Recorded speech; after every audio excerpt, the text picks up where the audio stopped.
It was time for another decision, one that would shape the course of the lives of this family and others. To help or not to help, to spy or not to spy, to resist or not to resist. Not all were sure. Michel's younger brother wanted to act. The elder thought it was dangerous. But collectively they made their choice. If they were patriots, they were patriots. What did they know about spying? Nothing really. But they had some friends who might be able to help. One was a former soldier from the First World War who had a fascination with military maps. The other, more surprisingly, was a priest. By the next day, these two had arrived in the corner shop and were inducted into the Secret of the Pigeon. An amateur spy network consisting of a band of friends had been born, driven by a desire to do something about the Nazi occupation that blighted their homeland. For the first friend, the former soldier, the bird was a thing of beauty that he marveled at, reminding him of the pheasants he kept at home.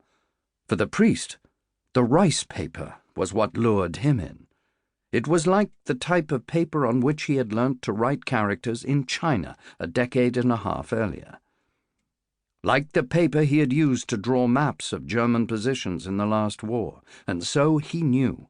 The paper and the pigeon were drawing him into the world of espionage, to make him once again priest, patriot, and spy. Introduction. Like the farmer in the field, I stumbled across the oddities of Operation Columba by chance one morning. I was covering a quirky news story about a dead pigeon's leg found in a chimney in Surrey. Attached to the bony leg was a message which had stumped GCHQ's top codebreakers. They had been unable to decipher what the seemingly random series of letters meant. No one was even sure who the pigeon had been sent by, and everyone seemed quite surprised to find that pigeons had been used in the Second World War. Perhaps there was some clue in the National Archives in Kew which could unlock this pigeon's secrets. I spent a morning pulling up any and every file that looked as if it might relate to pigeon messages in the Second World War. There were more than I thought, and it was a bewildering induction into a world I had never even known existed. But amidst the interminable accounts of which department should pay for pigeon feed, or what rank of personnel were required for a particular RAF loft, one file that landed on my desk immediately stood out. Apart from the dates, the front cover bore only two words. One was secret. The other, in elegant handwriting, was Columba. At the top was a photo of a pigeon someone had cut out.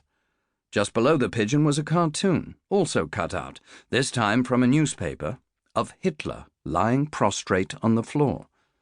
This gave the impression that the pigeon had done on the Führer what pigeons do, leading him to fall over. At the bottom of the cover was another cartoon, this one of an RAF plane flown by Winston Churchill with a familiar cigar in his mouth and his fingers held up in his V for Victory sign. The file clearly contained details of a secret operation, but it looked utterly unlike any I had seen before. What kind of people would, in the midst of war, encase the contents of their clandestine work in such colourful, even playful packaging? Loosening the ribbon that bound the file, I uncovered riches inside. The file had nothing to do with the secret message found in the chimney, but it was far more interesting. The riches came in the form of tiny pink slips of paper.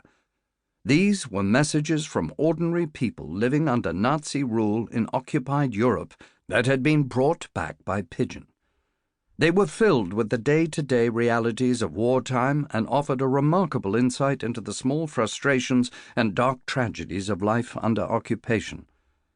And then I came across message number 37. It was unlike everything else. All the other messages had been written up into formal notes, but in this case a copy of the original message had been included in the archive, clearly because it was something special. It looked more like a work of art than an official document. There was tiny, beautiful, inky writing, too small to read with the naked eye and densely packed into an unimaginably small space. A swirling symbol as a signature, and maps, detailed, colourful maps. Most of the other messages produced intelligence reports that were